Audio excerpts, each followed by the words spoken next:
అందరికీ అన్న నమస్తే. నమస్కారం నాన్న. అన్న మామూలుగా కాళిదాస్ గురించి మనం ఎక్కువ చదువుకున్నాం. తెలుగు కాళిదాస్ అయినా తెలంగాణ కాళిదాస్ అయినా అందశ్రీ అన్న అని జననానుడి. యూనివర్సిటీలలో చదువుకోకపోయినా పట్టాలు తీసుకోకపోయినా ప్రజలల్లో మీ అనుభవం అనుకోండి, మీరు మనసు పెట్టి రాసిన పాటలు ఈ తెలంగాణ రాష్ట్రాన్ని, తెలంగాణ ఉద్యమాన్ని పతాక స్థాయికి,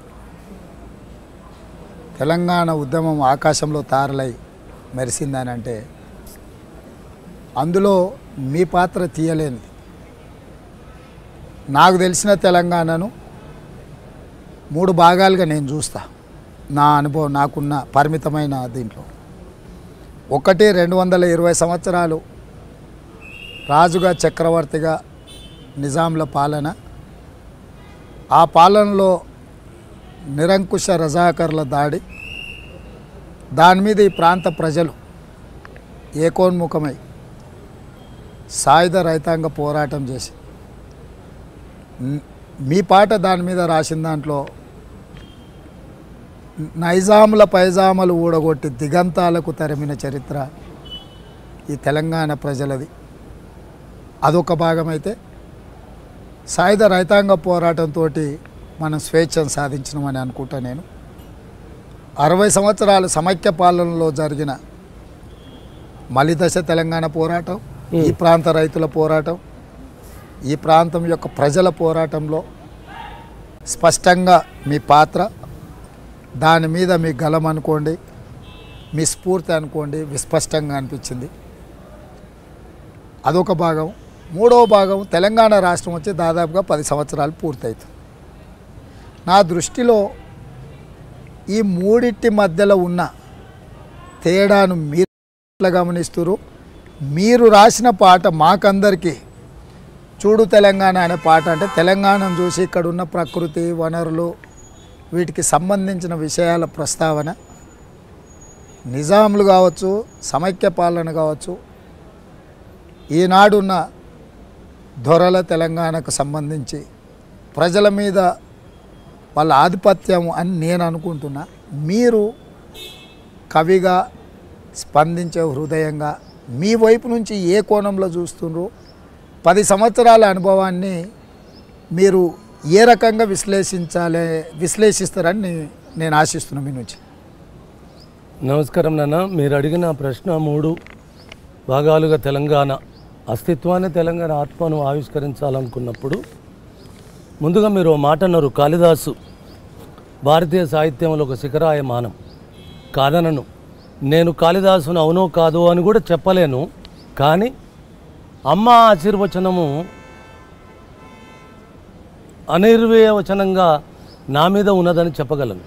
ఎందుకంటే పాఠశాలకు పోకున్న పశువుల కాపరి నుంచి మొదలైన నా జీవితం, అంటే కుక్కలు ధరుముతున్న కుందేలు పిల్లలాగా మొదలైన నా జీవితం, మృగాలు ధరుముతున్న జింక పిల్లలాగా అడిగేసిన జర్నీ, ఇవన్నీ చూసుకున్నప్పుడు ఇలా మీ ముందట కూర్చున్న స్థితిని చూస్తున్నప్పుడు కొద్దిగా ఆశ్చర్యం కలుగుతుంది, నాకు ఆశ్చర్యం కూడా కలుగుతుంది, తెలియని అద్భుతం కూడా అనుకుంటాను. కాళిదాసు భారతీయ సాహిత్యానికి ఎంత పెట్టని కోటగా నిలబడ్డాడో, నేను తెలంగాణకు పెట్టని కోటను అనను. తెలంగాణ పెట్టిన కోటనే నేను, తెలంగాణ భిక్షం పెట్టిన పాటనే నేను. తెలంగాణ పట్టుకున్న ఆ వారసత్వ పరంపర నుంచి పట్టుకున్న కలమే నాది. ఇక్కడ నుంచి పెళ్ళుబికిన వేలాది గలాలు ఉన్నాయి, వేలాది కళాలు ఉన్నాయి. వాళ్ళందరూ నా ముందుండడం వల్ల నేను ఇది గమనించే అటువంటి పాఠము. మనకు తెలంగాణ ఉద్యమం అనేది లేకపోతే ఎక్కడో టాపి పని చేసుకునే అందశ్రీ ఇలా మీ దగ్గర కూర్చునే స్థితి రాదు వాడికి. అయితే చాలామంది తెలంగాణ ఉద్యమంలో నేను త్యాగం చేసినా, అది చేసినా, ఇది చేసినా చాలా గొప్పలకు పోతున్నారు. నేనేం త్యాగాలు ఏమి చేయలేదు. జననీ జన్మభూమించ స్వర్గాదపి గరీయసి అన్న వాల్మీకి సూక్తి ఉంటుంది మనకు. లంకలో రాముడు, విభీషణుడు మళ్ళీ ఏకైక వస్తుందో తండ్రి ఇక్కడనే రాజ్యం చేసుకో, మళ్ళా అయోధ్యకు పోతే మళ్ళా వనవాసానికి ఏమో. లేలే విభీషణ, ఈ రాజ్యం నువ్వే ఏలుకోవాలి. జననీ జన్మభూమి చ స్వర్గాదపి గరీయసి అన్న అయోధ్యకు నేను పోవాలి, ఇక్కడ ఉండడం కాదు అన్నట్టుగానే నన్ను గన్న నేల రుణము తీర్చుకోవడానికి నేను తెలంగాణ ఉద్యమానికి వచ్చాను. ఇక నువ్వన్న ముందు వరుసలో నైజామోని పైజాం ఊడగొట్టింది, దిగంతాలకు రజాకారు మూకలను దిగంతాలకు తరిమి కొట్టింది, గడీలకు అగ్గిపెట్టింది, రాచరికానికి గోరిగట్టింది. తెలంగాణమంటే పిడికడు మట్టార పిపిలీకాది బ్రహ్మ పర్యంతం కంపరం బుట్టించే మందుపాతర. అది ట్రిగ్గర్ లేని వెపన్, అది అమర్చిన మందుపాతర.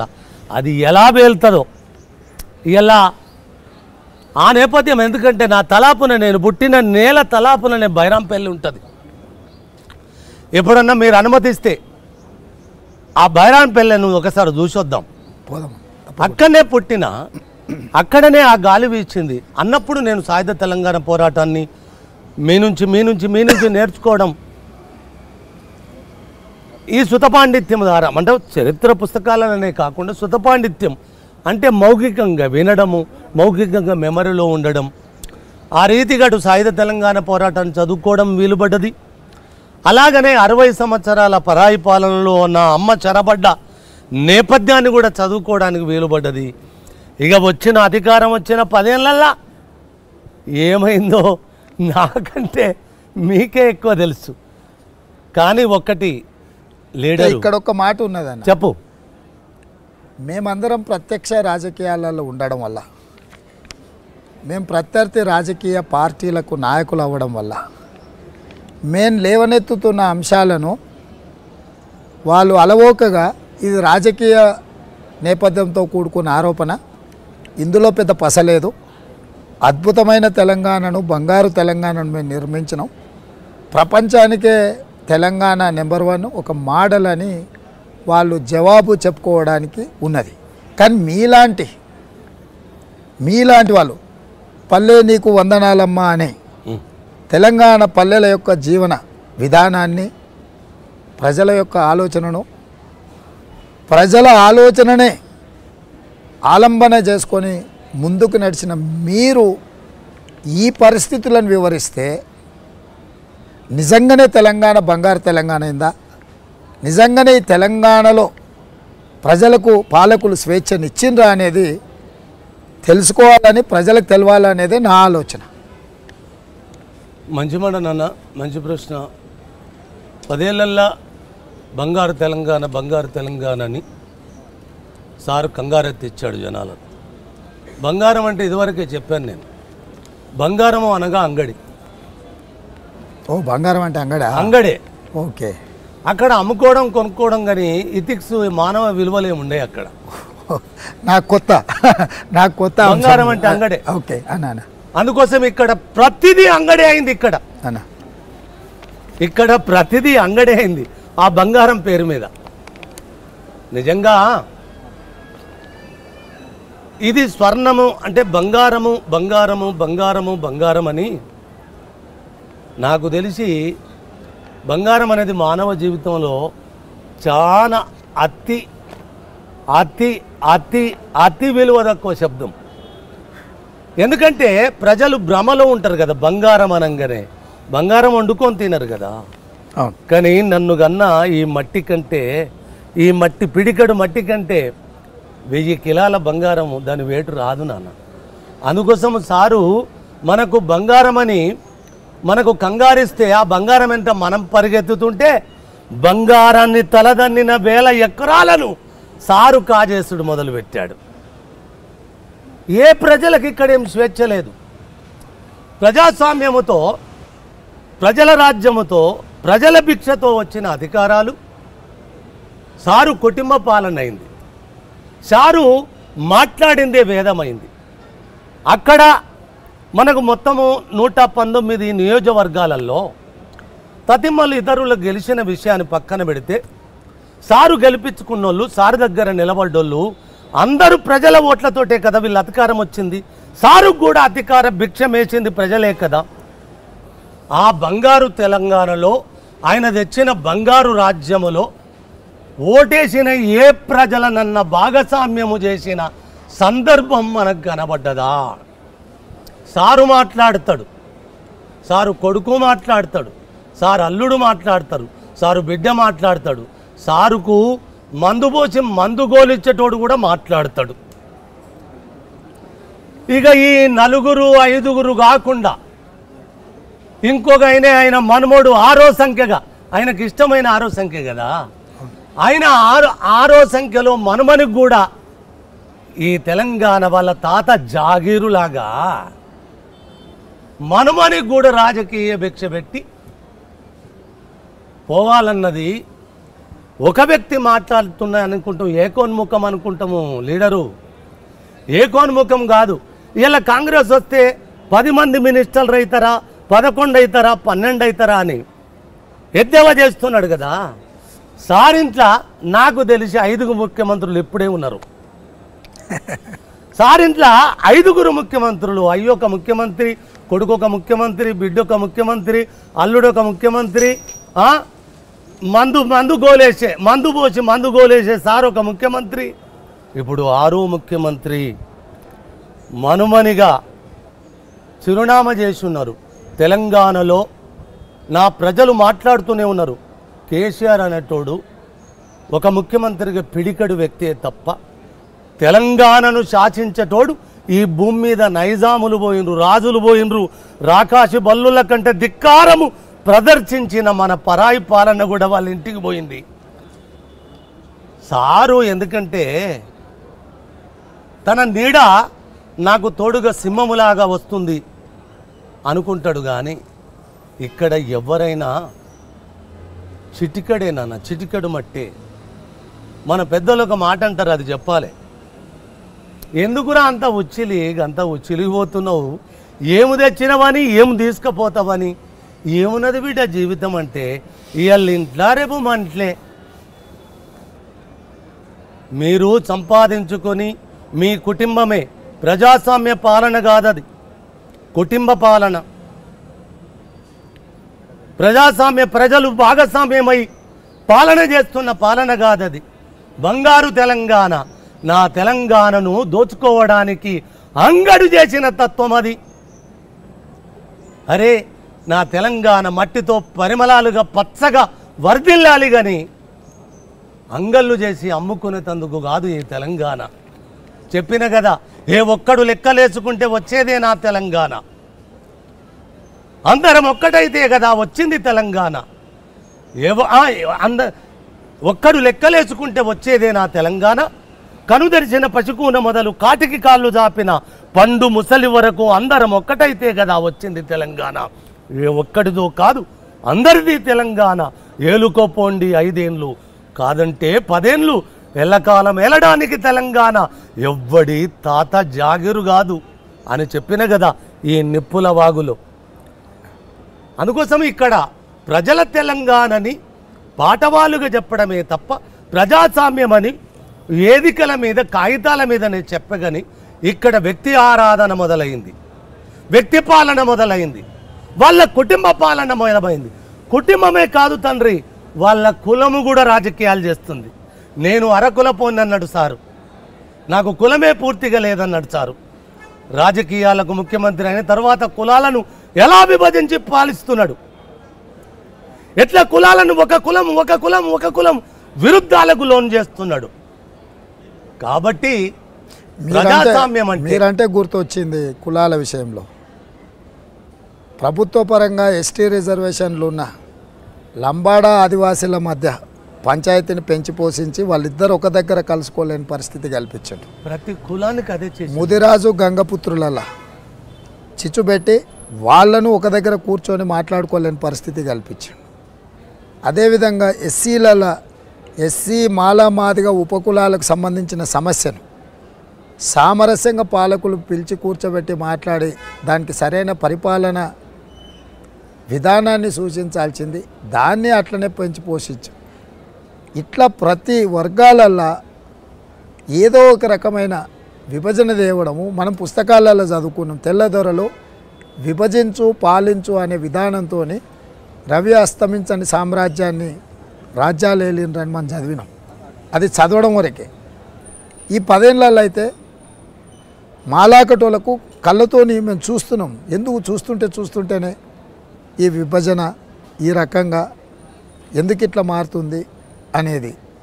నాకు తెలిసి సారులో ఒక నైజం ఉంటుంది నాన్న. ఎందుకంటే ఏ కులంతోటి కూర్చుండి మాట్లాడితే 10 నిమిషాలల్లా పరిష్కారం అయ్యే లక్షణాన్ని సారు దగ్గర ఎవరొచ్చి కూర్చొని మూగొట్టాలి కానీ సారుకు చెప్పేంత స్థాయి ఎవరికి ఉన్నదని ఆయన భ్రమ. ఆయన ఎవరు చెప్పితే ఆయన వింటాడని. ఆయన కోటరి ఇలా ఎంత అగాధం వచ్చింది చెప్పితే కదా నా పుస్తక ఆవిష్కరణలో. మళ్ళీ చెప్తున్నా, నా గడుపన అడుగుపెట్టి నా కడుపుల తలబెట్టి నా కాళ్ళకు దండం పెట్టి ఇట్లా ఒడిని బట్టి ఓట్లు బుచ్చమడుక్కునే నీకే గంత ఉంటే అన్ని తానై నిన్ను నడిపిన నా తెలంగాణ జాతికి ఎంత ఉంటుంది సార్? మీరు మర్చిపోవద్దు. ఒకానొక రోజు నీ ఒళ్ళంతా వణికే ఉంటుంది అని చెప్పాను. ఇలా సారు పరిస్థితి ఒళ్ళంతా వణికే. మీరు ఇంత గొప్పగా చేశారు కదా, బంగారు తెలంగాణ చేశారు కదా. బీపామాడ బారేసిన ఆమనేసిన ఆడ బారేసి ఇంటికి పోయి ఇట్లా కాలు మీద కాలేసుకొని తొడలు ఉప్పుడు మెడలు ఉప్పుకుంటూ అట్టనే కూర్చోవచ్చు కదా. మరి గింత భయం ఎందుకు వచ్చింది నీ ఒళ్ళులో? ఇంత ఎందుకు కొనుక్కొచ్చింది? కేసీఆర్ అంటే భయమా? అది కాంగ్రెస్ అంటే భయమా? బీజేపీ అంటే భయమా? లేకపోతే పక్క మా రేవంత్ అంటే భయమా? ఎవరంటే భయం? నీకు అంత భయం వచ్చింది? లేదు, నువ్వు పనికిమాలిన పాలసీల వల్ల నీ తప్పు నీకు ఓట్లొచ్చినప్పుడే తెలిసి వస్తుందా? ఓట్లడుక్కునేటప్పుడు వంగబడి ఓట్లడుక్కునేటప్పుడు ప్రజలు నాకంటే అధిపతులనే జ్ఞానం ఉండదా?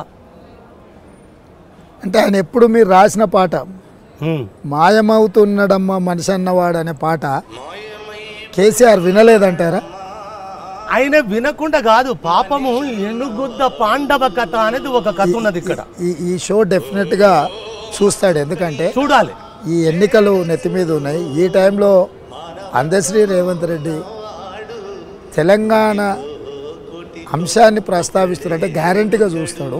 ఆ పాట కొంతైనా వినిపిస్తే ఆయనకి ఏమైనా కనీసం ఏమైనా మార్పు వస్తుందేమో అని నేను అనుకుంటున్నాను. అయితే ఒకటి లీడరు, నేను ఒక్క మనవి చేస్తాను ఇక్కడ. నా తల్లిని చెరబట్టనంత కాలం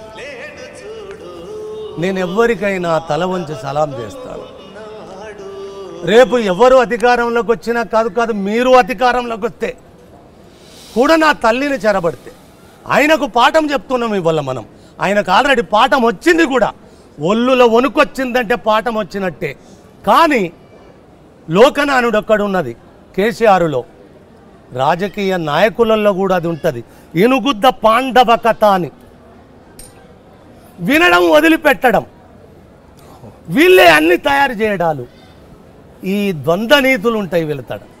కాబట్టి నేను మీ ఇంటర్వ్యూలో ఇలా రేవంత్ ఇంట్లో కూర్చున్నా, రేవంత్ ముందట కూర్చున్నా, అరే ఏమి కాంగ్రెస్ వాళ్ళకు పోతున్నాడా ఏంటి తెలంగాణ?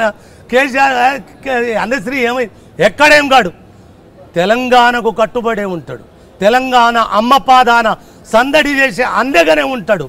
రేపు మీ వల్ల కూడా ఏదన్నా నా తెలంగాణకు ఇబ్బంది కలిగితే సారెంబడి ఎట్లబడి దేహములో సలిసంటలు పుట్టడానికి కారణభూతమైనో నా అమ్మను ఎవ్వరు చెరబట్టినా నా పని గదే ఉంటుంది. తిరగబడమే నా పని.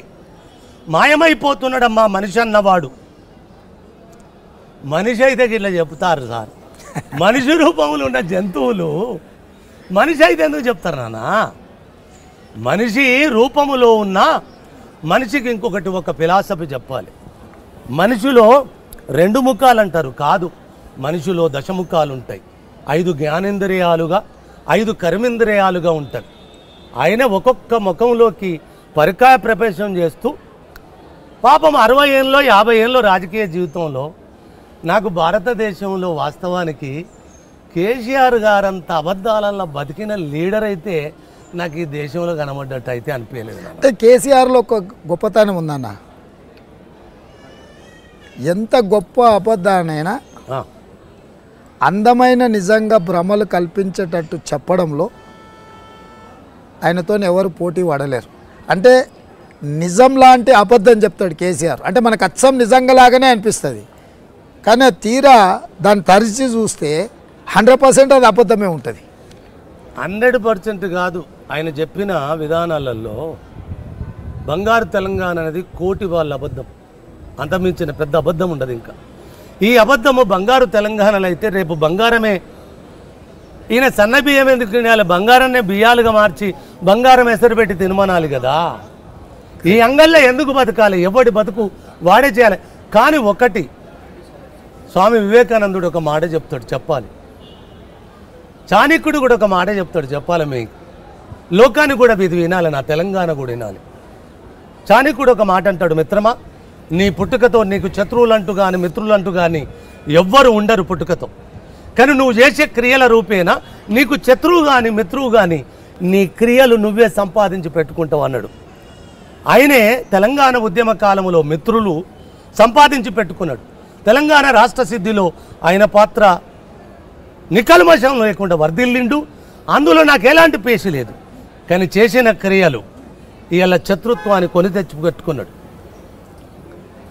అంటే నిన్ను నువ్వు, స్వామి వివేకానందుడు ఒక మాట అంటాడు, ఎదటి వాడిని మోసం చేసినవని అత్యున్నతంగా సంతోషపడుతున్నావు కదా మిత్రమా, వాస్తవానికి నువ్వు జనాలను మోసం చేయలేదు, కానీ నిన్ను నువ్వే మోసం చేసుకున్నావు అన్న సంగతిని మర్చిపోతాను అంటాడు వివేకానందుడు. మరి 80,000 పుస్తకాలు చదివిన కేసీఆర్కు ఈ చిన్న లాజిక్ మిస్ అయిందంటారా అన్న?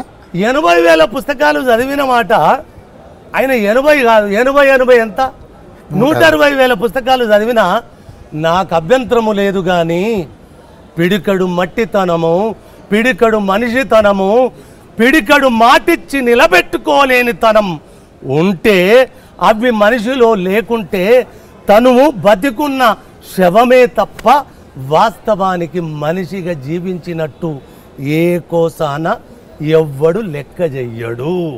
అబద్ధాల కోరు, అబద్ధాల కోరు, అబద్ధాల కోరన్న శిఖరాయమానపు సిగనే ముడేసుకున్నవాడైతాడు.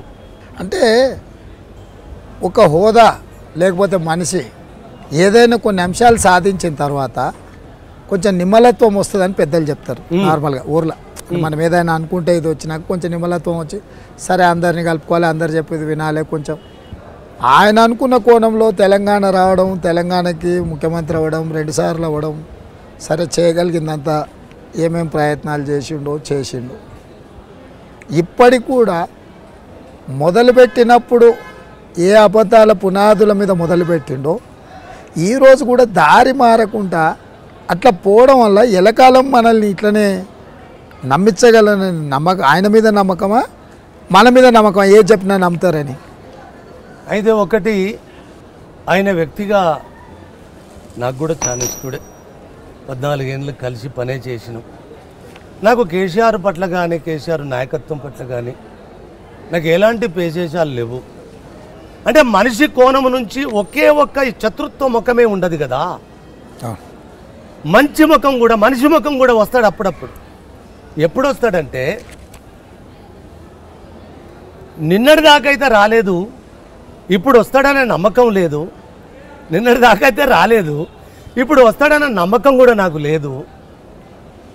కానీ ఒక్క మనవి చేస్తాను సారు పక్షాన. వేమన పద్యం ఉంటుంది నాన్న ఒకటి, భూమి నాది అనిన భూమి పక్కున నవ్వు, దానయీనుని చూసి ధనము నవ్వు, కథన భీతును చూసి కాలుండు నవ్వురా, విశ్వదాభిరామ వినురమేమని ఒక పద్యం ఉంటుంది మనకు. ఇవన్నీ నిలకడ ఆయనకు వస్తే మనం ఇద్దరం ఇంటర్వ్యూ కూర్చుండే పరిస్థితి రాదు కదా. అయినా ఆయనను అభినందించాలి. నేను ఏ రోజు నీతోటి ఇంటర్వ్యూలు అంటేనే నాకు ఎలర్జీ.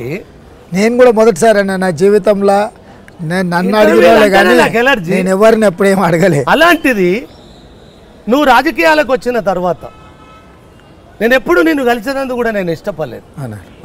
ఏదో అనుకోకుండా కాలము నేను అంటా సార్, నేనంట రేవంత్ రెడ్డి ఒక్క మాట చెప్తే నేను కేసీఆర్ని అభినందిస్తామని ఇద్దరం కలవడానికి ఆయన కారణం.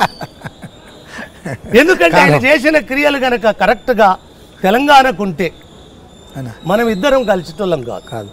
కానీ అమ్మ నాకు ఒక పాఠం చెప్తాడు. ఆయన మెస్మరిజానికి తల వంచని నేల లేదు నాన్న. ఆయన చండీ యాగం చేశాడు. ఇప్పుడు అది మాట్లాడాలనో లేదో కానీ మాట్లాడాలి. చండీ యాగం అని 100 కోట్ల రూపాయలతోటి మొత్తము నిజంగా ఆయన రాజుగా ఫీల్ అయ్యి, ప్రజాస్వామ్యాలలో రాజు అనేది బూజు పట్టిపోయిన పదం కదా, ఇక్కడ రాజు చెల్లుబాటు కాడు. ఎందుకంటే ఆయన అసెంబ్లీలోనే చెప్పిండు, ప్రజలు నాకు కోట్లేసి గెలిపించారు, నేను రాజును, గెలిచిన కాబట్టి నేను రాజును, ఓడిన కాబట్టి మీరు బానిసలు, మీరు అసెంబ్లీలో ప్రతిపక్షాలుగా మాట్లాడడానికే వీల్లేదు, 5 సంవత్సరాలు నా ఇష్టారాజ్యంగా వెళ్తా అని ఆయన అసెంబ్లీలో స్వయంగా ఏం దాచుకోలే, ఆయన బయటికి చెప్తుండే. ఆయన ఆలోచన మీరు అన్నట్టుగానే ఉంది. మంచిదే. నువ్వు రాజు అయితే ఒక్క మాట అడుగుతానన్న,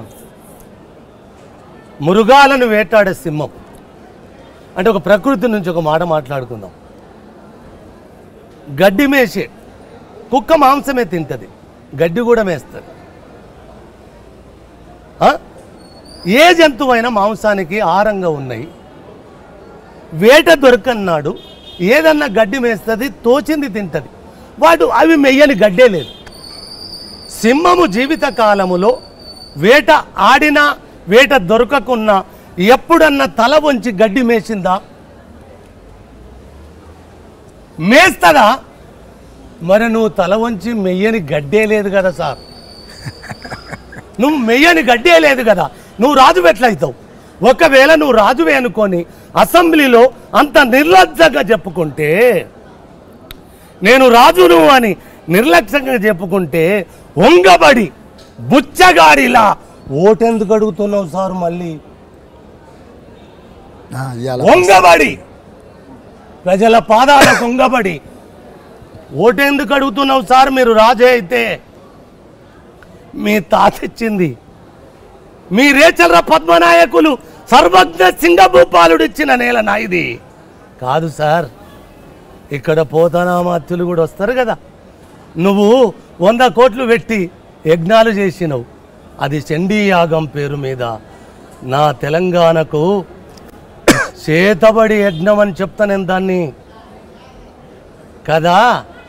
మొత్తము నీకు తుంగపోసల్లాగా తెలంగాణ వంగి మోకరిల్లింది అనుకుంటున్నావు, కానీ ఇయ్యల్ల నువ్వు తల వంచి మల్ల పిచ్చం ఎందుకు అడుగుతున్నావు సార్? దట్ ఈజ్ ప్రజలు, అదే ప్రజాస్వామ్యం అంటే. కాబట్టి మీరు మీ అవసరానికి మీ అధికారానికి మీరెయ్యని బుడుబుక్కల పాత్ర లేదు, మీరు కొట్టని గంట లేదు, మీ అధికారం కోసము మీరు దిగజారని తనమే లేదు. నువ్వు రాజు అనుకుంటే ఓడితే ఓడుతా, గెలుస్తా తల వంచకుండా పోవాలి కదా. మరి తల ఒగ్గి ఓట్లు అడుగుతున్నావు అంటే నువ్వు రాజు కాదు. ప్రజలకు నువ్వు బానిసవు, రాసిపెట్టుకోసారి డేట్. నా తెలంగాణకు ఒక్క పెద్ద జీతగాడివి మాత్రమే తప్ప నా తెలంగాణకు రాజెవడే? ఇక్కడ నా తెలంగాణనే రాజ్యము, నా తెలంగాణ అమ్మే రాజు అమ్మనే, రాణి కూడా అమ్మనే. నిన్ను ముచ్చముటలు పట్టించి 3 చెల్ర నీళ్లు తాగబట్టేది, తాగపిచ్చేది కూడా ఈ మట్టే కదా. ఇక్కడ రాజులు చెల్లుబాటు గారు, అయినా నిన్ను దొర, ఇప్పుడు దొరల రాజ్యం అన్నారు. ఇది ఒకసారి నవ్వుతుంది రేవంత్ నాకు. ఇక్కడ దొరలు ఎక్కడున్నారు అంటే ఇప్పుడు మనవి చేస్తాను, అడ్డం వస్తున్నా. మాలోడు, మాదిగోడు, రెడ్డోడు, కాపోడు, బాపనోడు, కమ్మోడు, ఇట్లా సాగలోడు, మంగళోడు అని మాట్లాడుతున్నావు కదా. మరి ఎలుమోడు అనాలి కానీ దొరేందే దరుపగ్గ భావజాలం అది ఎప్పటికీ దొర.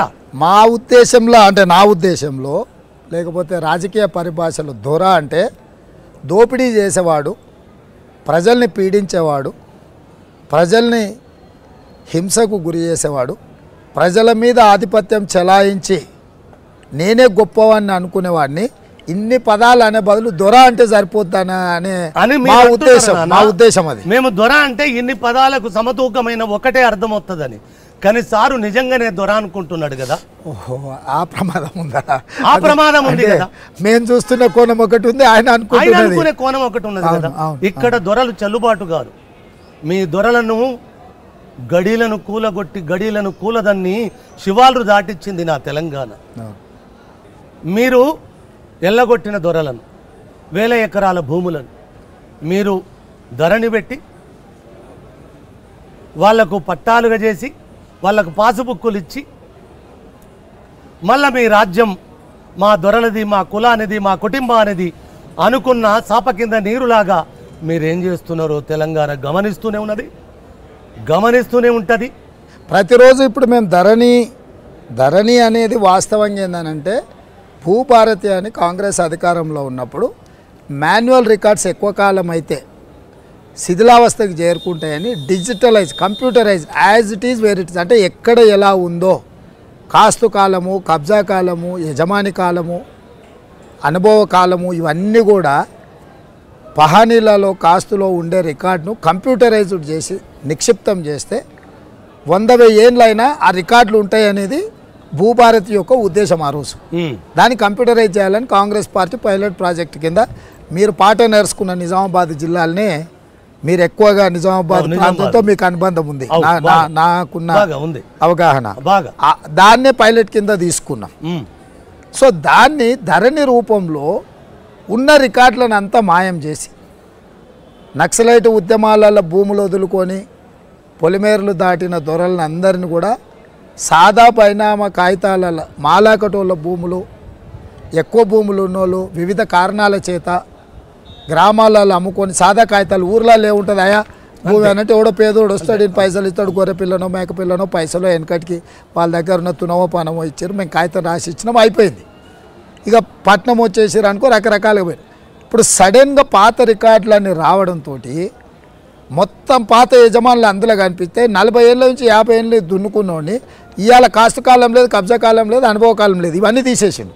దాంతో మళ్ళీ ఇప్పుడు కొత్త పంచాయతీలు వచ్చి మేము పట్నంలో నుండి పైసలు తీసుకుంటున్నాం, ఎవరికో సంతకం పెడుతున్నాం, వాడు ఊర్లో పోయి పోలీసులను వాడుతున్నాడు, ఎత్తి బయట వాడేస్తున్నాడు. పేదోడు ఎవరిని చెప్పుకోవాలని అప్లేట్ అథారిటీ లేదు, అందులో కంప్లైంట్ చేయడానికి ఏంది లేదు ధరణిలో. అట్లాంటి దాన్ని ఆ స్థానంలో చాలా పారదర్శకమైన విధానాన్ని తీసుకొస్తామంటే ప్రతి మీటింగ్లో కేసీఆర్ అగో కాంగ్రెస్ వాళ్ళు ధరణి రద్దు చేస్తారంట, ధరణి పోతే మీకు రైతు బంధు రాదు, ధరణి పోతే మీకు రైతు రుణమాఫీ జరగదు. వాస్తవంగా రైతు బంధు మొదలుపెట్టిన 2018లో, ధరణి వచ్చింది 2020లో. రైతు రుణమాఫీ 2004-05 కాంగ్రెస్ ఉన్నప్పుడు చేసింది. అంటే భూ కమతాలు, భూ యజమానులు, పట్టాదారు పాస్ పుస్తకాలు, ఎవరి పేరు మీద ఎంత ఉంది, ఎవరికి ఎట్లుంది, పోడు భూములు ఎట్లున్నాయి, అసైన్మెంట్ భూములు ఎట్లున్నాయి కాడి నుంచి భూ యజమానుల వరకు రికార్డు అంతుంది. ఎందుకు కేసీఆర్ గారి ధరణిని తీస్తామనగానే ఆయన దుఃఖం, ముఖ్యమంత్రి పదవి పోతే ఎంత దుఃఖం వస్తుందో ఆయనకు, ధరణి రద్దు చేస్తామంటే కూడా అంతే దుఃఖపడుతున్నాడు. అంటే ఇప్పుడు మీరు చెప్పిన దాన్ని బట్టి ఆయన తన వర్గానికో లేకపోతే మొత్తం వాళ్ళ జాతికి ఏదో అన్యాయం జరుగుతున్నట్టుగా ఫీల్ అవుతున్నట్టు అనిపిస్తుంది. అక్కడ పక్కటిబంది ఊయాలు కూడా అదేనన్నా. ఆ రోజు అన్నలు వీళ్ళని ఊళ్ళ నుంచి వెళ్ళగొట్టిన తర్వాత 1000 ఎకరాలు వాళ్ళ ఆధీనంలో ఉండేది. ఆధీనమైన భూములను ఈయన వచ్చిన తర్వాత నాకు ఇంకొకటి కూడా నాన్న, ఎక్కడ ఎవరు వచ్చినా భూములనే. నాకు తెలిసి ఎన్టీ రామారావు పటేల్ను పటువారెత్తేసిన ఘటన నుంచి వాళ్ళు కూడా కమ్మలకు లక్షల ఎకరాలు కాజేసారు. ఆ రీతిగా చంద్రబాబు వచ్చిన తర్వాత ఇప్పుడు మనం గిట్టు పశ్చిమాన గిట్టు ఎల్లు పెడితే చూసిన కంప్యూటర్ యుగం ఒక రాజ్యం కొన్ని కోట్ల రూపాయల భూములను దారాదత్తం చేసేసి ఉచితం కదా. రాజశేఖర రెడ్డి సార్ వచ్చినప్పుడు కూడా జగన్ సారు ఇక్కడ భూములు ఏ రీతిగా లావట్టిండ్రు. కానీ స్వాతంత్ర భారతంలో నాకు తెలిసినానా ఎందరు ముఖ్యమంత్రులు ఎంత దోచిండ్రో నాకు తెలియదు. కానీ ఈ 10 సంవత్సరాల కేసీఆర్ భూమిని చెరబట్టినంతగా నాకు తెలిసి ఏ ముఖ్యమంత్రులు కూడా అంత భూమిని చెరబట్టి ఉండరేమో అనిపిస్తుంది. నాకు మీలాగా చదువుకోలేదు, మీలాగా లెక్కలు రావు, కానీ నా మెదడుకు ఒక లెక్క ఉన్నది కదా. నేను 20 సంవత్సరాలు నీ ఉద్యమంలో సింహభాగంలో వర్క్ చేసిన కదా. నేను పశువులు కాచింది నేల మీదనే కదా. నేను కవిత్వం గడుతున్నది కూడా నేల మీదనే కదా, తిరుగుతున్నది నా ఆస్తి, నా చిరునామా, నా అమ్మ పీఠం కూడా ఈ నేలే కదా, నా తెలంగాణ ఆదిష్టాన భూమికంత భూమే కదా. మరి దాన్ని చెరబట్టినవేంది సార్? నేను అమెరికాలో చెప్పాను రేవంత్ సార్, మీరు ఏలుకోండి, నేను వెనుదిరగొద్దనుకున్నా, మీరు హాయిగా ఏలుకోండి, నేను కలం పట్టొద్దనుకున్నా, నేను వెనుదిరిగేలా చేసిందిరా మీ దరిద్రము. తాత జాగిరులాగా పోతున్నారేందిరా, ఎవ్వనికి వాడే యమునా తీరే అన్నట్టు పోతున్నారు, నా అమ్మను చెరబడుతున్నారు. కొడుకా నేను వెనుదిరిగినప్పుడు మీకు బట్టే దరిద్రం ఎవడి పట్టదురా. నేను ఆల్రెడీ కలం కూడా పట్టినా వెనుదిరిగిన. ఇప్పటి నుంచి మీ ఏడో సంవత్సరం వచ్చినాడు సారు నీ ఎన్ను పూసలు పల పల పల ఇరుగుతాయి అని అమెరికాలో చెప్పిన. అక్కడ చెప్పిన ఆ 40 నిమిషాల ప్రసంగాన్ని వీళ్ళు సర్వశక్తులు ఒడ్డి అది ఇక్కడ రాకుండా చేశారు. మరి రాసినోన్ని మాటలను నిలువెత్తు గనటోని అయితే ఆపలేదు కదా. నువ్వేం చేస్తున్నావో నాకు తెలియదు, నాకేం పనివే. రాస్తే కవిత్వం రాసుకోవాలి, లేకపోతే నీ రాచరికపు దుర్మార్గాన్ని పసిగట్టాలి. నాకేం పనే, రెండో పనే లేదు. రేపు వచ్చేటోళ్ళు, రేపు అధికారంలోకి వచ్చేటోళ్ళు ఏం చేస్తారా, నా అమ్మను మళ్ళేమన్నా చెరబడతారా అని ఎప్పుడు కావాలి కాని పాత్రే కదా కవిగనాది. కాబట్టి ఇక్కడ ఆయన భూములు భూములు భూములు మొన్న కోకాపేట 100 కోట్ల 75 లక్షలు వచ్చిన్నాడు.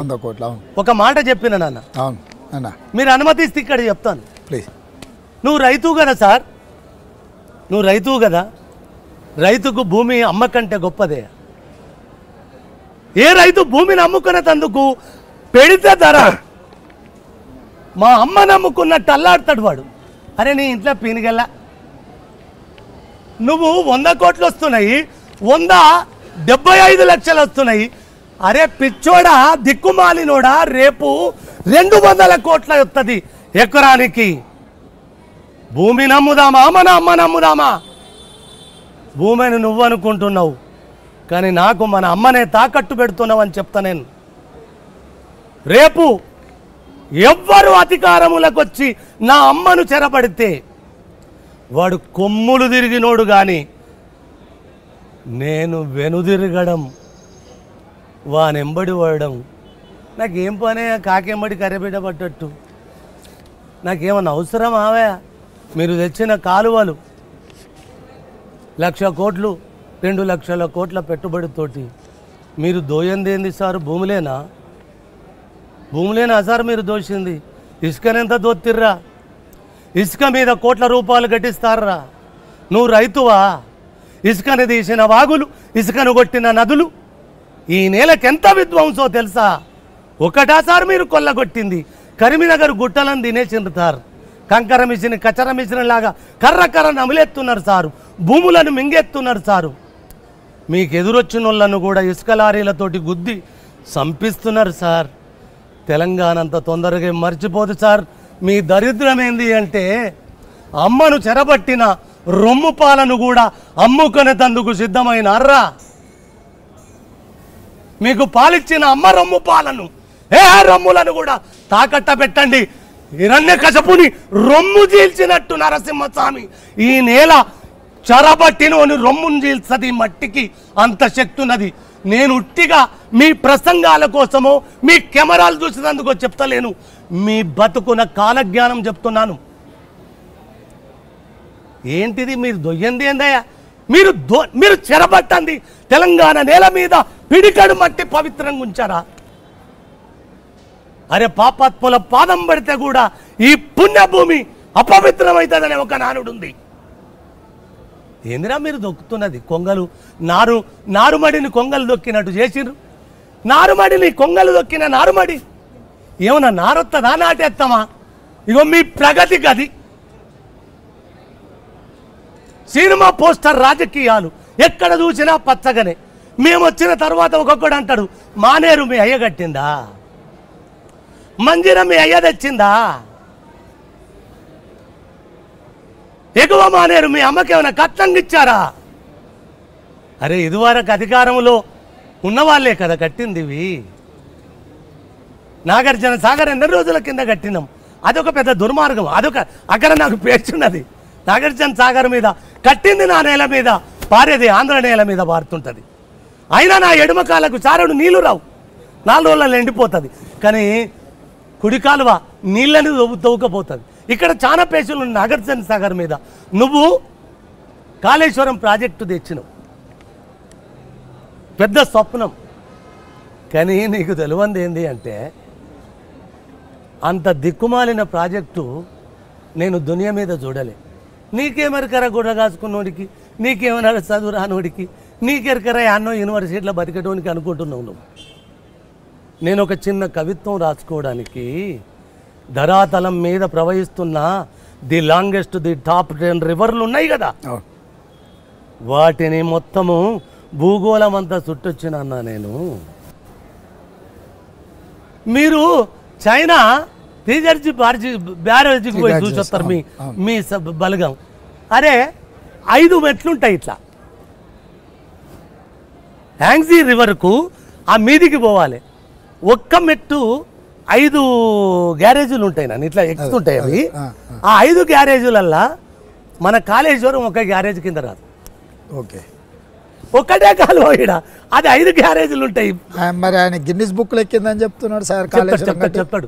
ఎందుకంటే సారు కూడా ముఖ్యమంత్రిగా దుర్మార్గంలో నెంబర్ 1గా, దునియాను దోచడంలో నెంబర్ 1గా, భూములు కొల్లగొట్టడంలో నెంబర్ 1గా, జనాలను మోసం చేయడంలో నెంబర్ 1గా, అరచేతులో వైకుంఠాలు చూపెట్టడంలో నెంబర్ 1గా, అగాధమయ జీవనాలకు దారాదత్తం చేస్తున్న అద్వితీయమైన ఆరితేరిన మోసగాడిగా, అరే చిలుక పలుకులతోటి చిన్నగా ఒక్కొక్క జీవితాలను సిదిమేసి పాలన మీదనే ఇట్లా కాలు ఊపడానికి పసిగట్టిన దౌర్భాగ్యము. మరి గిన్నీసు బుక్కులు ఎక్కకపోతే ఇంకేం బుక్కులు? అయితే ప్రజల బుక్కు చింపకుండా చేసుకోండి తండ్రి మీరు. ప్రజల హృదయాలలో ఒక బుక్కు ఉన్నది, ఆ బుక్కులోని లెక్కలు తప్పినాయి అన్నా. సారు, ప్రజల హృదయపు బుక్కులో నీ లెక్కలు తప్పినాయి. ఆ లెక్కలు తప్పినవి కావున నీ ఒళ్ళంతా వణుకు పుడుతుంది. ఆ లెక్కలు సరిచేసుకో. ఓట్లేసిన ఓటర్లకు తలవగ్గి విధేయుడిగా బతికేటందుకు ఈ రోజు నుంచైనా నేర్చుకో. ప్రజాస్వామ్యములో చాలా మంది నాన్న కమ్యూనిస్టుల నుంచి, నక్సలైట్ల నుంచి, విప్లవోద్యమాల నుంచి, భక్తివోద్యమం నుంచి, పౌరాణిక నుంచి, రాచరిక వ్యవస్థ నుంచి ప్రజలే దేవుళ్ళు, ప్రజలే పాలకులని చెప్పినోడు ఒక్కనా కొడుకు ప్రజలను భాగస్వామ్యం చేయలే. మరి మీరు అధికారంలోకి వస్తా అని వేదికెక్కి సారులో వణుకు పుట్టిస్తున్నారు కదా. మరి మీ ప్రభుత్వం వస్తే ఒకవేళ ప్రజలను భాగస్వామ్యముతో కూడిన పాలన చేయగలరా? డెఫినెట్గా. అంటే కాంగ్రెస్ పార్టీకి ఒక గొప్ప లక్షణం ఉంది. వ్యక్తులు బలవంతులైనప్పుడు సంస్థ చూస్తూ ఊరుకోదు. అంటే నేను సామాన్యుల కంటే అతీతము, లేకపోతే నాకంటే గొప్పవాడు లేడు అని ఎప్పుడైతే అనుకుంటుందో పార్టీ కరెక్షన్ చేయడానికి ఎప్పుడు ఉంటుంది. చాలామంది బలవంతులు అనుకున్న వాళ్ళని అప్పుడప్పుడు కాంగ్రెస్ పార్టీ ముఖ్యమంత్రులను మారుస్తుంది, కాంగ్రెస్ పార్టీ వీళ్ళని మారుస్తుంది అని చర్చ ఉంది. ఎందుకు మారుస్తుంది? మార్చాల్సిన పరిస్థితి ప్రజల నుంచి డిమాండ్ వచ్చినప్పుడు, ప్రజాస్వామిక పద్ధతిలో ప్రజలు ఏం ఆలోచన చేస్తుండ్రో మార్చే అవకాశం కాంగ్రెస్లో ఉంది. కానీ ఆ మార్పు రెండోరు ఎవరికైనా అవకాశం రావచ్చు. ఉదాహరణ, పంజాబ్లో అమరేందర్ సింగ్ అని పటియాలా రాజును మార్చాల్సి వచ్చినప్పుడు చెన్నీ అని ఒక సామాన్యమైన దళితుడిని, అంతే అది ఈ నవీన యుగంలో ట్విట్టరు, ఫేస్ టైమ్ ఇవన్నీ ఉన్నాయి, ఆయనకి ట్విట్టర్ ఖాతా కూడా లేదు. అతి సామాన్యుడు చెన్నీ అని ఒక దళిత సామాజిక వర్గం నుంచి వచ్చిన కాంగ్రెస్ పార్టీ ఎమ్మెల్యే పంజాబ్ లాంటి రాజులేలిన రాష్ట్రానికి ముఖ్యమంత్రిగా అయ్యాడు. అంటే కాంగ్రెస్ పార్టీలో వ్యక్తులు మేము శక్తివంతులమని ఎక్కువ ఎప్పుడైతే అనుకొని వ్యవస్థను ఆధిపత్యం చేయాలనుకున్నప్పుడు కాంగ్రెస్ లాంటి పార్టీలో కరెక్షన్కి స్కోప్ ఉంది. సో కాంగ్రెస్లో ఎవరమైనా, నేను కావచ్చు, ఇంకొక ఆయన కావచ్చు, ఈ ముందుకు వెళ్ళే క్రమంలో మేము కొంచెం లైను దాటి వ్యవహరిస్తే మమ్మల్ని సరిదిద్దడానికి పార్టీ వ్యవస్థ అనేది ఒక వ్యవస్థ ఉన్నది. ఎందుకంటే 140 సంవత్సరాలలో మీరు చాలామందిని, చాలా ప్రధానమంత్రులను, మేధావులను, అంటే అత్యంత వెనుకబడిన వర్గాల నుంచి వచ్చిన వాళ్ళను కూడా ఆ హోదాలో ఈ కాంగ్రెస్ పార్టీతో సాధ్యమైంది. కాబట్టి వ్యక్తిగా నేను ఏం చేస్తా అనే దాని మీద ఒక చర్చ అయితే, పార్టీ ఎప్పుడు పార్టీ ఓపెన్ మైండ్తో ఉంటుంది. ఇట్లాంటివి ఏమన్నా వచ్చినప్పుడు కరెక్షన్ చేయడానికి కాంగ్రెస్ పార్టీ నుంచి మనం ఆశించవచ్చు. అంత మాత్రం నేను చెప్పగలను.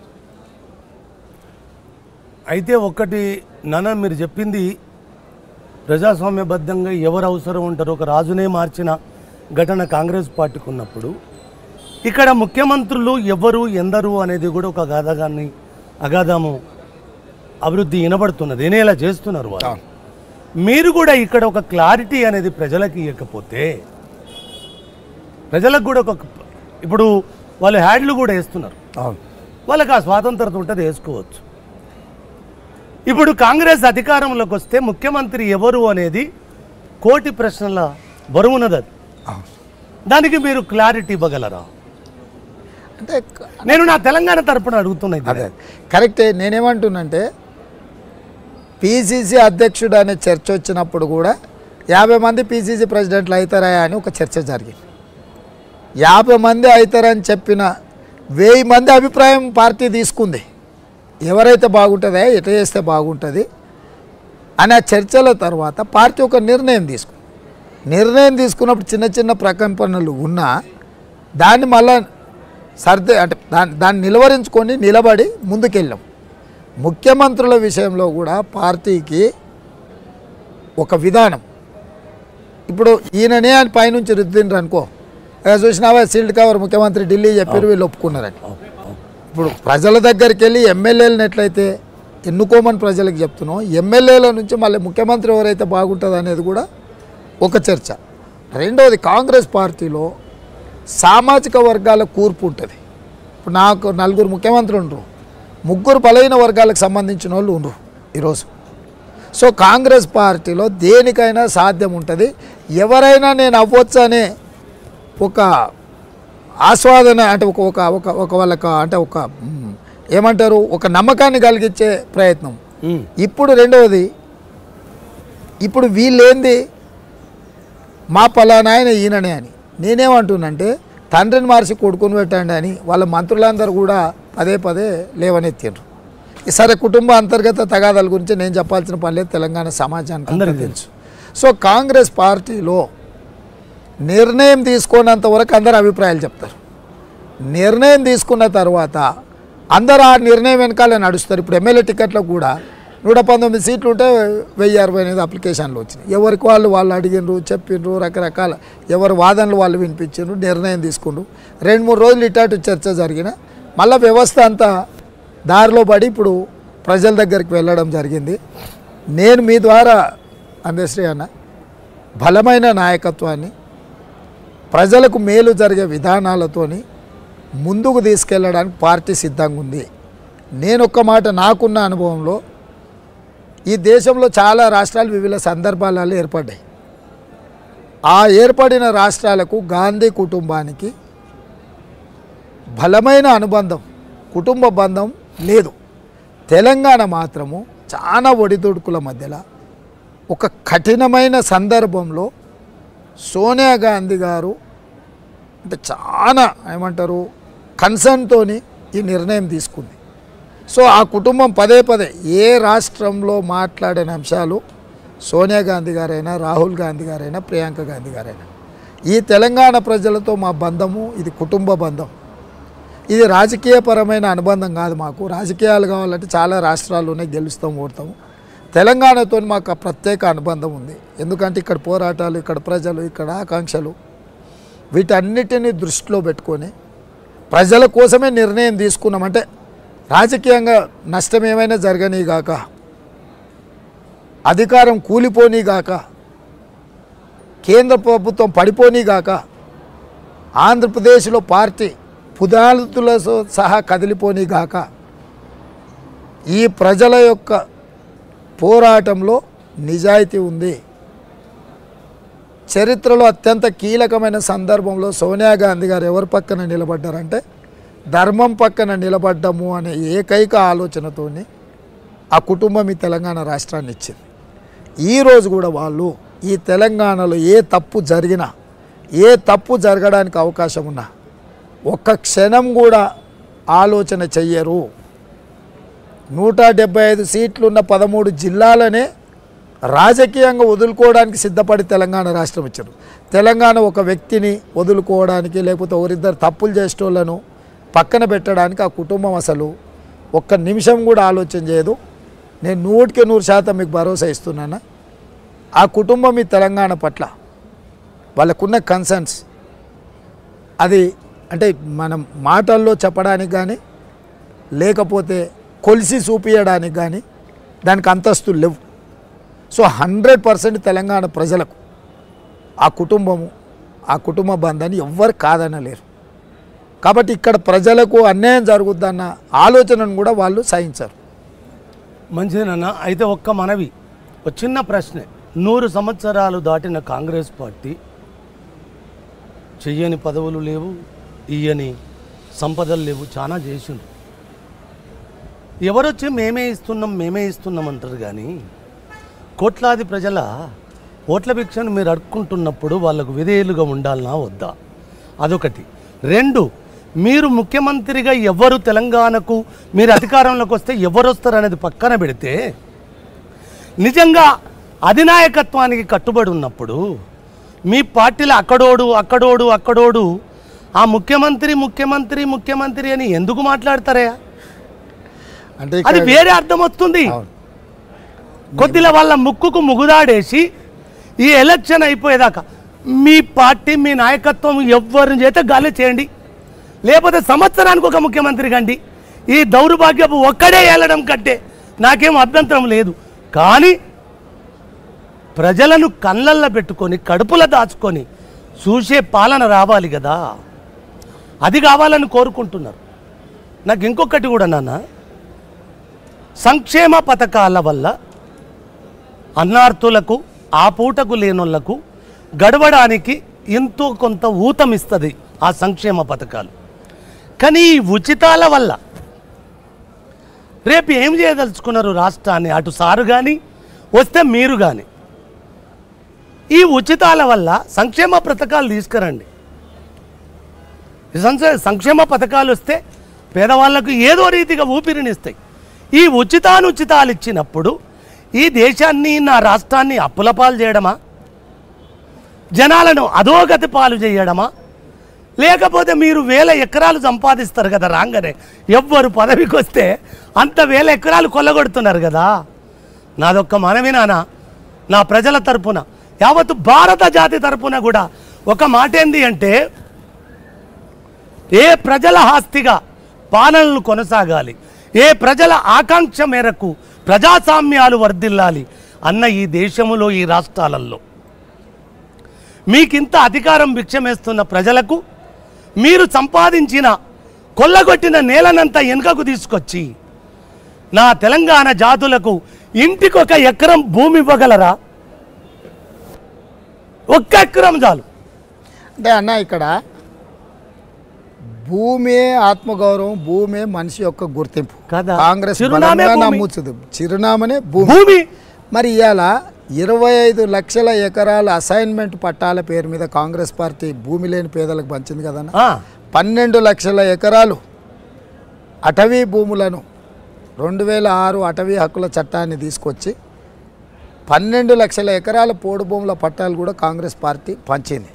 దున్నేవాడికే భూమి అని నక్సలైట్లు ఏ మాట అయితే చెప్పిండ్రు, అగ్రికల్చర్ సీలింగ్ యాక్ట్ తీసుకొచ్చి దాన్ని అమలు చేసి నిజంగా ప్రతి వాడికి వీలైనంత మేరకు భూ పంపకాలు జరగాలి, వాళ్ళ ఆత్మగౌరవాన్ని నిలబెట్టాలని చిత్తశుద్ధితోని కాంగ్రెస్ పార్టీ సీలింగ్ యాక్ట్ తీసుకొచ్చింది. జాగీర్దారులను, జమీందారులను, భూస్వాముల దగ్గర వేలాది ఎకరాలు వాళ్ళ ఆధీనంలో ఉన్న వాటిని అన్నిటిని గుంజుకొని ఈరోజు వాటిని పంచిపెట్టడం జరిగింది. ఇక ఇప్పుడు ఏదన్నా తీసుకోవాలంటే కొనుక్కోవాల్సిన పరిస్థితి. సీలింగ్ యాక్ట్తో ఏమైపోయిందంటే పరిమితమైన భూమి అయిపోయింది, ప్రజల దగ్గరకు వచ్చింది. ఇప్పుడు మేము కొత్తగా భూ పంపకాలు చేయాలన్న ఆలోచన వచ్చినప్పుడు భూసేకరణ చట్టం ప్రకారమే భూమి తీసుకోవాల్సిన పరిస్థితి వచ్చింది. ఏ అవకాశం వచ్చినా మీరు చెప్పిన అంశాన్ని మొఘలులు ఏలినప్పటి నుంచి మొదలు పెడితే ఇప్పటి వరకు ఈ భూమి చుట్టూతోనే ఈ పోరాటాలని అంత భూమితోటే భూమితోనే ముడివడి ఉన్న మన మనుగడ మన పోరాటం. దాన్ని కాంగ్రెస్ పార్టీ 100% గుర్తించింది. భవిష్యత్తులో ఏ అవకాశం ఉన్నా భూ పంపకాల ద్వారా మొన్న మేము ఇచ్చిన గ్యారంటీలలో ఒక చిన్న మాట చెప్పినాం, అది చిన్నదే కావచ్చు కానీ దాని పట్ల ఉన్న మా కన్సర్న్ ఏంటంటే తెలంగాణ ప్రతి ఉద్యమకారుడికి 250 గజాల స్థలం ఇస్తాము అని. ఎందుకంటే ఆ భూమి ఈ భూమి ఆకాశాలు ఉన్నంతకాలం ఆ భూమి ఉంటుంది. ఉద్యమంలో అతని గుర్తింపే భూమి.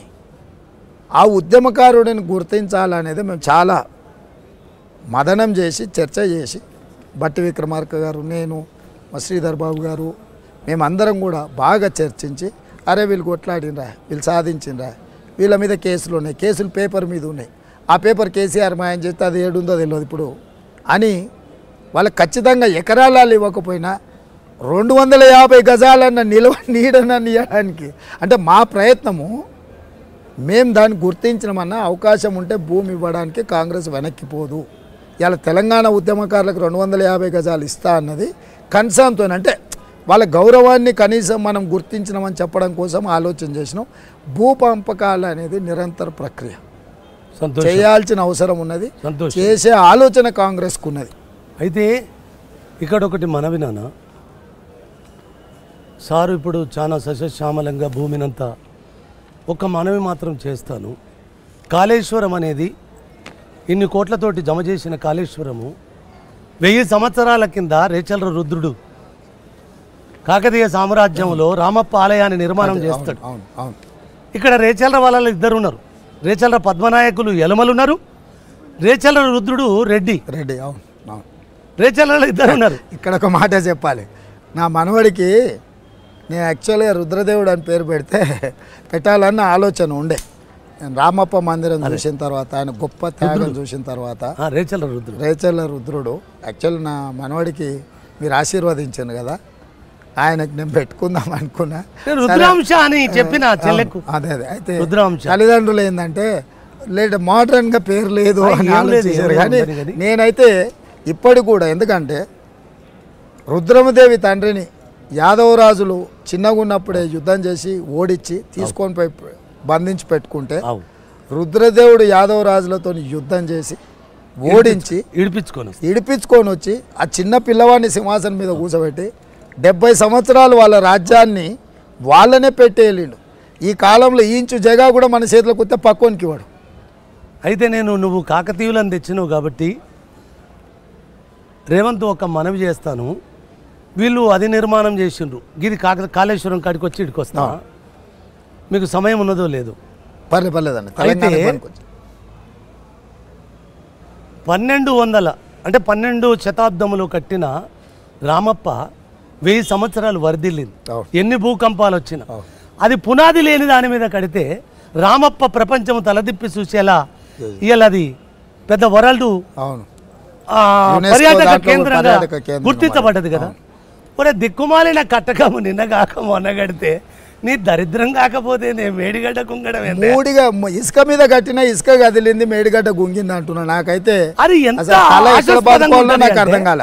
ఇంకొకటి కూడా, అది కూడా కాళేశ్వరం కూడా పెద్ద దుర్మార్గం ఏంటంటే, కాళేశ్వరము పక్కనున్న వరంగల్లుకు కానీ తెస్తున్న కరీంనగర్ నేల నుంచి కానీ ఒక్క 10 ఫీట్ల కాలువ దవ్వలేదా ఇతర భూములు వారించేందుకు. ఓన్లీ కాళేశ్వరం నుంచి కొండపోచమ్మ వరకు ఒక్కడి 800 కిలోమీటర్లు అని చెప్పలేదు, 246 కిలోమీటర్లు ఉంటుంది నాన్న కాలువ. మీరు ఇంటర్నెట్ చూసుకుంటే తెలుస్తుంది. 246 కిలోమీటర్లు వచ్చిన కాలువ. ముఖ్యమంత్రి నువ్వు చాలా తెలుగు కల్లోడు కదా, కాళేశ్వరం అందరి కళ్ళల్లో కారం కొట్టిన అనుకున్నావు. వాస్తవాన్ని నీ కళ్ళల్లో నువ్వే కారం కొట్టుకున్నావు. కానీ కాళేశ్వరం అనే ప్రాజెక్టు ఒక్క సిద్దిపేట జిల్లాకేనా? కొండపోచమ్మ, మల్లన్న సాగర్, కొండపోచమ్మ మల్లన్న సాగరే ఉన్నది నీ లెక్కల. కొండపోచమ్మ ఎందుకు వచ్చింది సార్? ఫామ్ హౌస్ కోసం. నీ ఫామ్ హౌస్ భూగర్భ జలాల కోసం. ఇంత దుర్మార్గం ఉంటుందా సార్? ముఖ్యమంత్రి అయితే నీకు 33 జిల్లాలు కదా సార్ కావాల్సినవి, మరి సిద్దిపేట జిల్లాకే. మరి ఇంకొకటి కూడా చెప్తున్నా, చెరువులు కుంటలు మత్తళ్ళు దుంకుతున్నాయి, మత్తళ్ళు బారుతున్నాయి, అలుగులు బారుతున్నాయి అన్న ఒక్క చెరువు అన్న వేసిర్రా సార్? కొత్తదైతే ఉన్న దాంట్లో నల్లమట్టి అమ్ముకున్నారు, నల్లమట్టి అమ్ముకున్నారు, కుంటలన్నీ కబ్జాలు చేసుకున్నారు. మీరు ఒక్క చెరువు ఎత్తే కూలుతుంది, మీరు ఒక కాలేజీ కడితే కాళేశ్వరం కడితే అది కూలుతుంది. మొత్తం కాకతీయుల గొలుసు కట్టు చెరువుల కోసం ఒక్కరోజు ఆ రాజ్యం కోసం నివాళులు ఇయ్యరు కదయ్యా మీరు. మేము కట్టినాం, మేము తెచ్చినాము, మేము కట్టినాం మీరేనా? ఓట్లు ప్రజలు భిక్షమెత్తే కదనయ్యా మీరు అన్ని తెచ్చింది. ఏమైనా పాట దీంట్లో ఏమైనా చెప్పగలరా అన్న దీని మీద?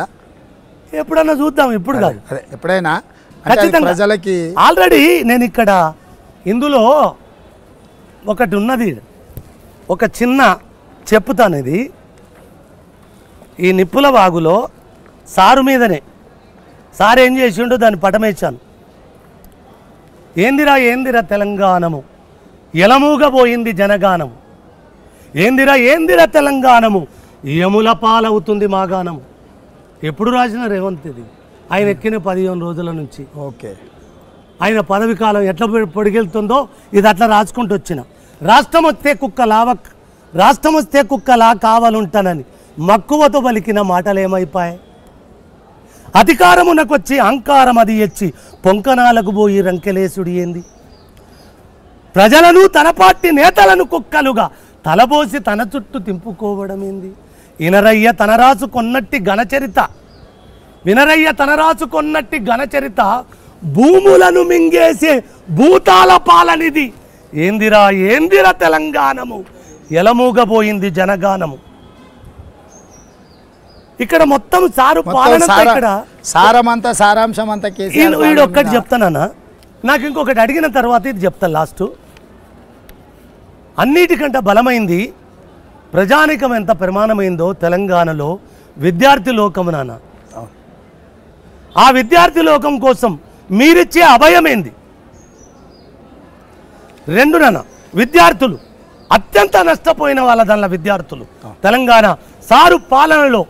నిన్న ఆ దిక్కుమాలినోడు మేనిఫెస్టోలో కూడా విద్యార్థి పలుకెత్తిన పాపాన బోలే, వాళ్ళ పేరెత్తిన పాపాన బోలే. ఇంకో భయానకమైన వ్యాధి 1500 ఉన్న గ్రామములో 1500 కుటుంబాలు ఉన్న గ్రామములో 2 వైన్ షాపులు, 10-16 బెల్ట్ షాపులు. దానితో నా తెలంగాణ పసికందులు చస్తున్నారు తండ్రి. దానితో నా తెలంగాణ రాష్ట్రం ముండమోస్తుందయ్యా. మీరు అధికారములకు వస్తే అదృష్టం కొద్దీ అధికారములోకి మీరు వస్తే ఈ సారా షీపులిక్కరు బెల్టు షాపుల నేపథ్యము ఈ విద్యార్థి జీవనాల కోసం మీరిచ్చే అభయమేంది? Belt షాపులను liquor సేల్స్ను నియంత్రిస్తాము. అది పరిమితంగా ఎప్పుడు ఎక్కడ అందుబాటులో ఉండాలనో దాని మీద ఒక స్పష్టమైన ప్రణాళిక ఉంది. గ్రామాలలో బెల్ట్ షాపులను పొరకట్టబెట్టి చేస్తాం. ఏ ఊర్లో కూడా బెల్ట్ షాపు కనిపించొద్దు. నా మాటగా తీసుకోండి. 100% అది నా బాధ్యత. రెండవది, ప్రభుత్వంలో ఉన్న కొలువులు 2 లక్షలు సంవత్సరం తిరిగే లోపల మేము రిక్రూట్మెంట్ క్యాలెండర్ ఇచ్చినాం. గవర్నమెంట్ ఉద్యోగాలు ఒక కోణం. తర్వాత ప్రతి సంవత్సరం వచ్చే ఖాళీలను కూడా యూపీఎస్సీ తరహాలో ఖాళీలను భర్తీ చేసేది రెండవది. మూడవది, ఈరోజు మన పిల్లల మేధా సంపత్తి ప్రపంచానికే ఎగుమతి చేసేంత స్థాయికి వచ్చింది. ప్రపంచంలో ఇప్పుడు నార్మల్గా మనం క్యాంపస్ సెలెక్షన్స్ అంటాం. యూనివర్సిటీలలో చదువుకున్న పిల్లలకు వివిధ కంపెనీలు అక్కడికి వచ్చి ఉద్యోగ నియామకాలు చేపడుతుంటారు. ఇట్లనే ప్రపంచ దేశాలలో ఉన్న ఉద్యోగ ఉపాధి అవకాశాలను ప్రభుత్వం నుంచే నెగోషియేట్ చేసి ఆయా దేశాలలో ఉండే అవకాశాలను ప్రభుత్వమే తీసుకొని ఇక్కడ విద్యార్థులకు చెప్పి విద్యార్థులలో నైపుణ్యతను పెంచి, అందుకే ప్రగతి భవన్కు నేను ప్రగతి భవన్ తీసేసి డాక్టర్ బాబాసాహెబ్ అంబేద్కర్ ప్రజాభవన్ అని పెట్టి అందులో దీనికి సంబంధించిన మొత్తం ఒక మినిస్ట్రీ, ఒక ప్రభుత్వంలో ఒక వ్యవస్థ అనేది తెచ్చి ప్రపంచంలో ఉండే అన్ని అవకాశాలను వీళ్ళని అందుబాటులోకి తీసుకొచ్చి ఈ నిరుద్యోగ సమస్యను శాశ్వతంగా నిర్మూలించడానికి 100% కృషి చేస్తాం. ఎందుకంటే తెలంగాణలో ఇవాళ తెలంగాణ పబ్లిక్ సర్వీస్ కమిషన్ దగ్గర 30 లక్షల మంది నిరుద్యోగులు నమోదు చేసుకున్నారు. ఇది చదువుకున్న వాళ్ళు. చదువుకోని వాళ్ళు ఇంకొక 20 లక్షల మంది. చదువుకున్న వాళ్ళు అంటే 10th ఇంటర్ పాస్ అయి ఫెయిల్ అయిన సెమీ స్కిల్డ్ లేబర్ అంటే వాళ్లకు పని నైపుణ్యాన్ని, వృత్తి నైపుణ్యాన్ని నేర్పించడం ద్వారా వాళ్ళు స్వయంగా బతికే అవకాశాలు కల్పించడానికి కోసం ప్రత్యేకమైన ప్రణాళిక పెట్టుకొని వాళ్ళని ముందుకు నడిపించి వాళ్ళకు ఆదర్శంగా నిలబడి వాళ్ళ ద్వారా ప్రపంచానికి అవసరమైన జ్ఞానాన్ని నైపుణ్యాన్ని పంచాలన్నదే కాంగ్రెస్ పార్టీ నా సొంతంగా కూడా నాకున్న ఆలోచన. మీరు ఇంత సమయం ఇచ్చి ఈ సమయంలో ప్లీజ్. అయితే మీరు చెప్పిన మాటకు నేను కూడా నాది ఇంకొక చిన్న ప్రశ్న కూడా ఇస్తా.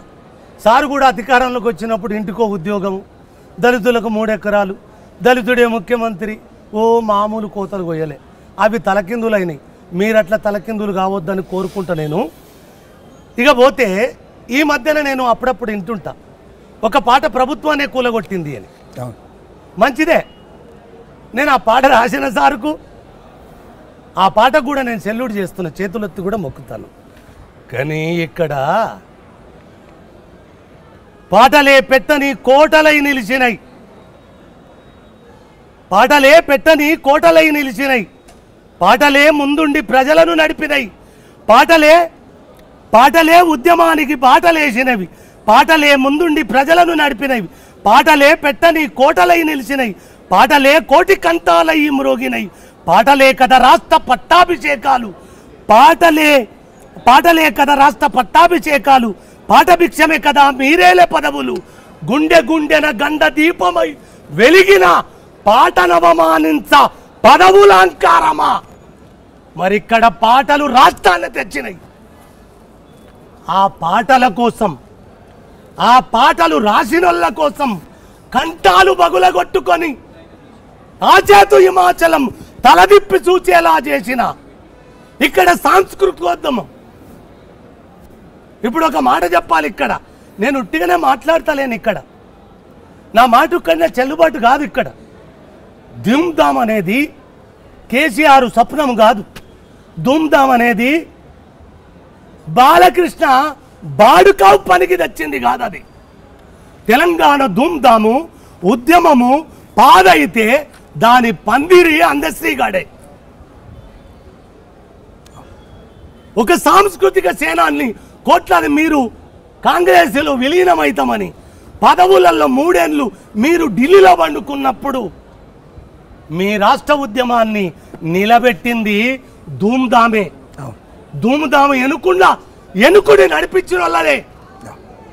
అటు కవులు కావచ్చు, ఇటు కళాకారులు కావచ్చు, అటు తెలంగాణ రచయితల వేదిక కావచ్చు, ఇక్కడ ధూమ్ధామ్ కావచ్చు, సమాంతరంగా ఉద్యమాన్ని నిలబెట్టుకున్నాయి.